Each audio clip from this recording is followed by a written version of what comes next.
તો એનું સોલ્યુશન હવે આપણે કરવાના છીએ. તો પહેલો પ્રશ્ન હતો 64,000, 27,000 અને 8,000, બરાબર. અને પછી હતી ખાલી જગ્યા. તો જુઓ, આ તમને જોઈને જ ખબર પડશે આ શું છે, ઘન. આ 2નો ઘન છે, આ 3નો ઘન છે અને આ 4નો ઘન છે, બરાબર. તો અહીંયા આપણે કોનો ઘન આપીએ? હવે 1નો ઘન. તો 1નો ઘન શું થાય?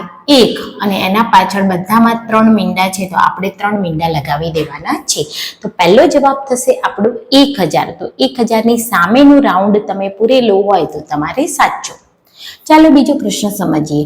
5, 100, 15, 50, 45 અને પછી 135. તો આ એક શ્રેણીનો પ્રશ્ન છે. તો આ કેવી રીતે જો પૂછાયો છે? અહીંયા 2 સિરીઝ છે. મેં તમને કીધું હતું કે વધે ઘટે વધે ઘટે, તો અંદર 2 શ્રેણી સમાયેલી હોય. તો ચાલો અહીંયા જુઓ, આ એક શ્રેણી છે, બરાબર ને. અહીંયા જો 5 તરી 15, 15 તરી 45, 45 ગુણ્યા 3 135. હવે અહીંયા જુઓ તો 100 ના અડધા 50, તો 50 ના અડધા 25 એ આપણો શું બની જશે? જવાબ. તો 25 સામેનો વિકલ્પનું રાઉન્ડ તમારે પૂરવાનું રહેશે. ઓકે, ચલો ત્રીજો પ્રશ્ન સમજીએ. 11, 12, 13, 15 ખાલી જગ્યા 17.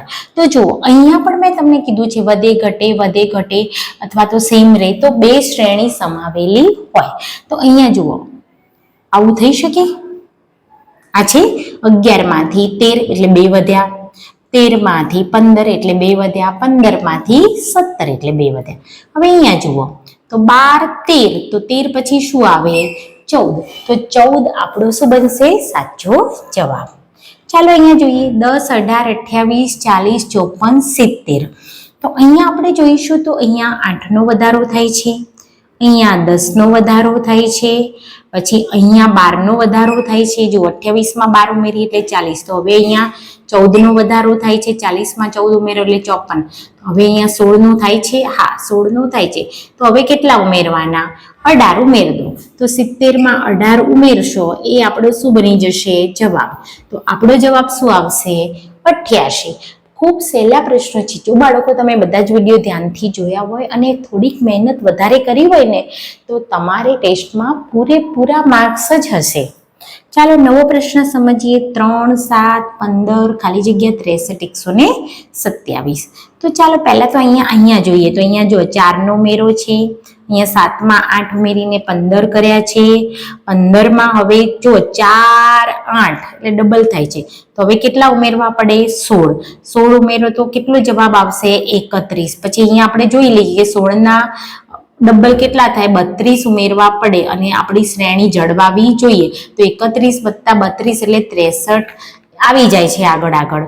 તો આપણે સાચા છીએ. તો હવે આપણો જવાબ શું બનશે? 31. એ 5માનો આપણો જવાબ બનશે. અહીંયા સમજીએ. અહીંયા આપણે ખોટું પદ શોધવાનું છે. તો અહીંયા Z, X, V, U, R. તો આમાંથી ખોટું પદ કયું છે એ આપણે શોધવાનું છે. તો પહેલા અહીંયા સમજીએ કે ભાઈ અહીંયા જુઓ કયો અક્ષર ગાળેલો છે? Y, બરાબર. અહીંયા W અને અહીંયા આપણને જુઓ UV અહીંયા ગાળેલો નથી. અહીંયા એક કૂદકો મારવો પડે ને. અહીંયા જો એક કૂદકો મારીને X આવ્યો, આ બાજુ એક કૂદકો મારીને V આવી ગયો, પણ અહીંયા માર્યો નથી. તો U આપણું શું બનશે? ખોટું પદ. તો CU આપણું શું બનશે? જવાબ. ચાલો બીજું શું આપણે સમજીએ? ખોટું પદ શોધો. તો અહીંયા D, H, M, S. તો પહેલા તો આપણને ક્રમ મેં તમને શીખવાડ્યા તેને આપી દઈએ. D નો ક્રમ 4, H નો ક્રમ 8, M નો ક્રમ 12, MN ની જોડી MN નો ક્રમ છે 13, બરાબર. MN એટલે 13, 14 ની જોડી ને. અને S નો ક્રમ છે 19, બરાબર. હવે આપણે સમજીએ. ચાલો આમાં કેટલા ઉમેર્યા છે? 4. આમાં કેટલા ઉમેર્યા છે? 5. આમાં કેટલા ઉમેર્યા છે? 6. તો હવે કેટલા ઉમેરવા પડે? 19 ને 7, 26. એટલે આપણો 26 વાળો મૂળાક્ષર કયો છે? Z. તો આપણો જવાબ શું બનશે? DZ એ આપણો શું બનશે? જવાબ. જો 8મો પ્રશ્ન. ABA ખાલી જગ્યા A ખાલી જગ્યા A, CAB ખાલી જગ્યા CABA અને પછી છે ખાલી જગ્યા. તો અહીંયા આવો પ્રશ્ન પૂછે એટલે વિકલ્પો જ મૂકીને આપણે જોવાનું છે. તો ચાલો પહેલી ખાલી જગ્યામાં આપણે C મૂકી દીધો, પછી આપણે બી મૂકી દઈએ છીએ, પછી પાછો એ મૂકીએ છીએ અને પાછો સી મૂકીએ છીએ. તો ચાલો જોઈએ. એ બી A C, A B A C, A B A C, A B A C એ આવી જાય છે, આખી સળંગ સૂત્ર શ્રેણી બની જાય છે. તો આપણો કયો જવાબ સાચો થશે? સી બી એ સી એ વિકલ્પ આપણો સાચો બનશે. ચાલો હવે 9મો પ્રશ્ન સમજીએ. જુઓ 2 3 4 3 3 5 2 3 3 2 5 3 3 9 3 3 4 માં 33 જોડ કેટલી વખત આવે છે? તો બહુ સરળ પ્રશ્ન છે. પહેલા અહીંયાથી પકડો. 1 જોડ, 2 જોડ, 3 જોડ અને 4 જોડ. તો કેટલી વખત આવે છે? 4 જોડ. તો એ 4 આપણો શું બનશે? સાચો જવાબ. જો FACE ને JBDF સાંકેતિક ભાષામાં લખાય તો એ જ ભાષામાં BADE ને શું લખાય? તો ચાલો સમજીએ. પહેલા FACE એને શું લખાય છે અહીંયા? તો JBDF. જુઓ બહુ સહેલું છે. તો આપણે શું કર્યું છે? અહીંયા એક અક્ષર ગાળ્યો છે, F6 છે. આનો F પછી એના પછી J આવે છે, એ પછી તરત B આવે છે, C પછી તરત D આવે છે, E પછી તરત F આવે છે. તો હવે આપણે કોને લખવાનું છે? BADE ને લખવાનું છે. તો B પછી કોણ આવે? C. એ પછી કોણ આવે? B. B પછી શું આવે? E. અને E પછી શું આવે? F. તો CBEF. તો CBEF, CBEF એ વિકલ્પ આપણો શું બનશે? સાચો જવાબ બનશે. ચાલો 10મો પ્રશ્ન સમજીએ. જો સ્ટોનને FNBLK કહે તો નોટ્સને શું કહે? તો ચાલો અહીંયા સમજીએ. STONE stone. અહીંયા FNBLK આવી રીતે લખેલું છે. તો હવે આપણે સમજીશું, બરાબર. નોટ્સ એટલે NOTE નોટ્સ ને શું કહેવાય? તો ચલો N બરાબર શું છે? L. O બરાબર શું છે? B. P બરાબર શું છે? N. E બરાબર શું છે? K. અને S બરાબર શું છે? F. તો આપણો જવાબ શું બનશે? LBNKF. LBNKF એ આપણે શું બની જશે? જવાબ. હવે જોઈએ 9મો પ્રશ્ન. જો CUP કપ બરાબર 40 તો KITE કાઇટ બરાબર શું? અહીંયા જુઓ CUP બરાબર શું આપ્યું છે? 40. તો C નો ક્રમ કેટલો છે? 3. U નો ક્રમ કેટલો છે? 21. અને P નો ક્રમ કેટલો છે? 18. આ બધાનો આપણે સરવાળો કરીએ તો 40 થાય છે? હા, થાય છે. તો હવે આપણે શું કરવાનું છે? KITE માં ક્રમ લખી દો પહેલા. તો K નો ક્રમ કેટલો છે? જમ્બુ એન્ડ કાશ્મીર એટલે 11. I નો 9, I નો. T નો ST બસનો ટાઈમ એટલે 20 અને E નો 5. તો આ બધાનો આપણે સરવાળો કરીશું તો 11 ને 9 20, 20 ને 20 40 ને 5 45. તો D આપણો શું બનશે? સાચો જવાબ. 13મો પ્રશ્ન સમજીએ. જો અનિલ બરાબર 153, મલય બરાબર 234 હોય તો અની ભાગ્યા L કૌંસમાં એવું આપ્યું છે અને ગુણ્યા M બરાબર કેટલા થાય? તો જુઓ અહીંયા શું આપ્યું છે? પહેલા તો અનિલ બરાબર શું આપ્યું છે? 153 બરાબર. અને મલય બરાબર શું આપ્યું છે? તો મલય બરાબર 234 બરાબર. હવે આપણે જોઈએ છે અની એટલે 15, કારણ કે અનિલ બરાબર 153 છે તો પહેલા બે અક્ષરો અની એટલે 15, પછી ભાગ્યા લ. તો લ એટલે કેટલા? 3 બરાબર. અને ગુણ્યા એમ એટલે મલય. તો મ નો કેટલા છે? 2.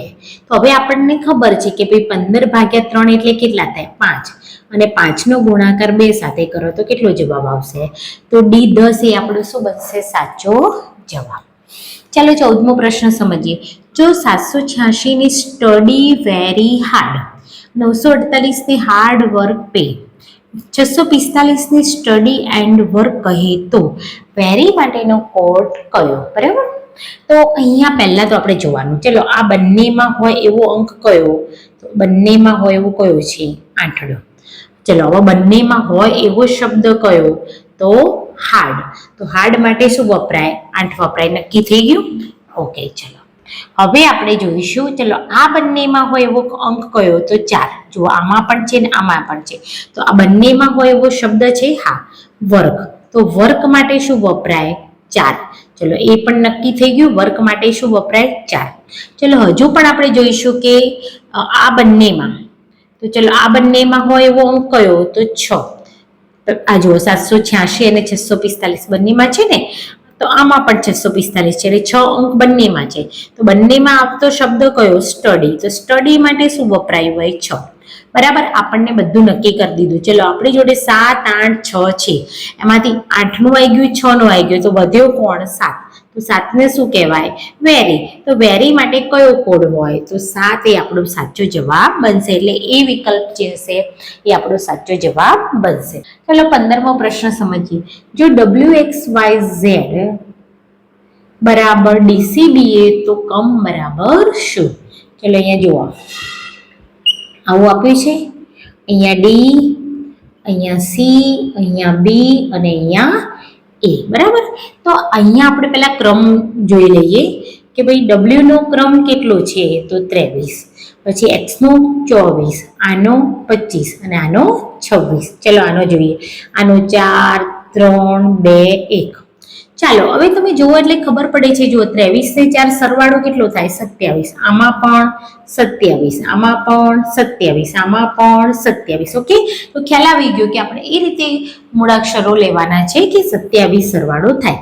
ચલો આપણને COME કમ બરાબર કીધું છે, તો આનો ક્રમ 3 પહેલા આપી દઈએ. આનો 15, MN ની જોડે એટલે આનો 13 અને આનો 5. હવે 3 સાથે આપણે 24મો મૂળાક્ષર લેવો પડશે. તો 24મો મૂળાક્ષર કયો?